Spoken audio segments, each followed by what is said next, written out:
It started with a car, a red 488 GTB Ferrari, the kind of car that makes your heart race, even when it's parked. For some, it's just a shiny, overpriced toy. But for me, it was a symbol. 2 decades of blood, sweat, and missed family moments, building my logistics business from the ground up, from a single delivery van to a nationwide operation that actually ran routes across the country. This car wasn't about vanity. It was about survival, about proving that the late nights and countless sacrifices were worth it. I moved into Willow Heights, a gated neighborhood just outside Charleston, hoping for some peace after years of grinding. My wife, Lena, and I thought we'd finally made it. No more endless work, no more running around. But we couldn't have been more wrong. The peace didn't last a day. Sharon McCulloch, the woman next door, made sure that. She was tall, bleach blonde, and always dressed in clothes that screamed, "Look at me." And her son, Travis, was a kind of 19-year-old who thought leaning against my Ferrari every afternoon would somehow make him cool. Spoiler, it didn't. The first time Sharon saw the car, she strolled over to me with that plastic smile and said, Well, some of us must have hit the lottery." I didn't respond the way I wanted to. Instead, I smiled politely and said, "Nah, just 20 years of missed vacations." She chuckled like I cracked a joke. Then came the follow-up. "My Travis is graduating this year, top of his class.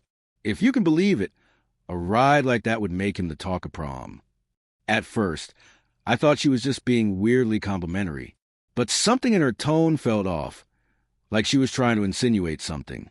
Over the next few days, she kept showing up whenever I was washing the car. "It's a shame to keep something like that cooped up," she'd say. "A young man should experience excellence. Builds ambition."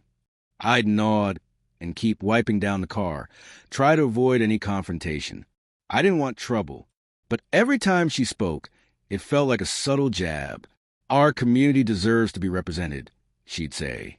And then, "Travis comes from a good family," like she was trying to convince me that he was somehow entitled to my car. But then came the real ask. One afternoon, I was detailing the Ferrari when Sharon appeared with a glass of lemonade and a big, fake smile. We were wondering if Travis could use it for prom and maybe graduation, just for a few hours. He'll be so careful. I stood up, towel in hand, and stared her down. "No," I said, my voice flat. "I don't lend out my car. It's not a rental. I worked hard for it, and it's not up for negotiation." Her smile cracked, just for a second. "Oh," she said with that fake laugh. "Some people just don't know how to share, I guess." A few days later, I found out exactly what Sharon had been up to. Her Facebook exploded with photos of Travis leaning on my Ferrari, clearly taken from my driveway. Sharon had tagged him in captions like, "Proud of our boy. Prom will be unforgettable." One even read, "Thanks to our amazing neighbors for making dreams come true." I was beyond furious, but I didn't confront her. I knew better. Instead, I documented everything. Screenshots, timestamps, even the angles of the photos. Lena was livid when she saw it. "She's setting you up," she said. "She wants everyone to think Travis already had permission. So if you say no again, she can paint you as the bad guy." Sure enough, a week later, I got served. A lawsuit. Sharon and Travis McCulloch versus me, Elijah Grant. They accused me of causing emotional distress to poor Travis, claiming I had damaged his coming-of-age experience by denying him access to the car after implying consent. They were demanding monetary damages and even access to Ferrari under some ridiculous claim of promissory estoppel. I'll admit, I laughed at first. But the moment I saw the numbers on that lawsuit, when they demanded access to the car itself, I knew this was no joke. I wasn't about to let this woman drag me through the mud. Lena made a call to a parent from her school who was a principal, and they recommended Alicia Tran, a civil litigator with a spine of steel. Alicia read the lawsuit, looked me in the eyes, and said, "This isn't just garbage. It's defamatory, and we're going to make sure Sharon gets embarrassed." But Sharon wasn't done. She went from passive-aggressive to outright sabotage. One morning, my security cameras caught her and Travis sneaking onto my property. Travis was wearing his graduation gown, and Sharon handed him a Slim Jim and a crowbar. I watched in shock as they tried to break into my garage. I didn't hesitate. I called 911 and let the cops handle it. When the officer arrived, Sharon put on her best act, the kind entitled people are so good at. She feigned shock and claimed, "We were just checking the car. He probably forgot he gave us permission." I didn't argue. I calmly pulled out my phone, showing the officer video footage, the text messages, the lawsuit, the Facebook posts. It was a legal buffet of delusion that I had meticulously gathered. They didn't arrest her right then, but they told me an investigation would begin into attempted burglary, vandalism, and conspiracy. Alicia, my lawyer, wasted no time.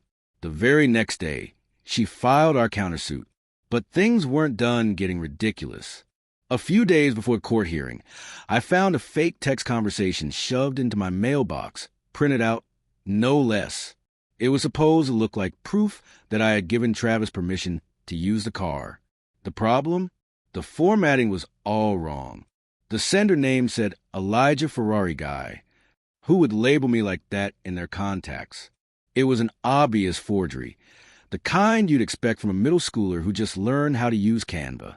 I took it straight to Alicia, who grinned like she'd just discovered buried treasure. "This woman is digging her own grave," she said, barely able to contain her excitement. Court day came, and Sharon showed up in a hot pink power suit with a lace handkerchief that looked like it belonged in the 90s. Travis looked like he wanted to crawl under the table and disappear. Sharon's lawyer, if you could call him that, tried to argue emotional trauma, missed opportunities, and betrayal of the community's trust. But Alicia, she was unshakable, calm as the ocean before a storm. "Your Honor," she began, her voice smooth and confident. "We have video footage of the plaintiffs attempting to illegally enter my client's property in pursuit of the very object they claim caused emotional damage. We also have a fabricated text message submitted as false evidence, along with a voicemail left by Ms. McCulloch's colleague, in which she uses racial slurs to describe my client." The judge, who had been half-heartedly listening until now, raised an eyebrow. "I'd like to hear that voicemail," he said. The entire courtroom fell into a heavy silence as Sharon's voice rang out, loud and clear. "People like him don't deserve Ferraris," she said, her voice dripping with disdain. "They still cheat. God knows how he got the money." The judge didn't flinch. "Case dismissed," he said, his tone final, "with prejudice. Ms. McCulloch, I'm referring this to the DA for criminal charges." Sharon lost it.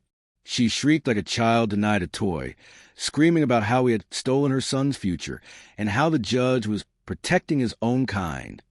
She even had the audacity to say that out loud in the courtroom. The officers didn't waste any time. They cuffed her right there. The cameras, news, and social media captured every second of her meltdown. It went viral. I sat there, watching it all unfold, feeling a strange sense of calm settle over me. The Ferrari was still mine, still pristine. My garage was repaired. The bill forwarded directly to Sharon's now former address. The neighborhood? It felt different, lighter. Travis transferred schools shortly after, and Sharon's house was sold quietly a month later. As for me, I keep living my life. I still drive my Ferrari, still polish it every Saturday morning like a ritual, because in the end, this wasn't about a car. It was about dignity, about knowing when to speak up, when to document, when to stand your ground, and when to let karma do its job with handcuffs in tow. So here's the question for you.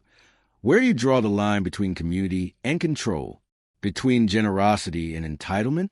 And what would you have done if someone tried to steal not just your car, but your right to say no? Drop your thoughts in the comments. I'd love to hear your take. Let's talk about it.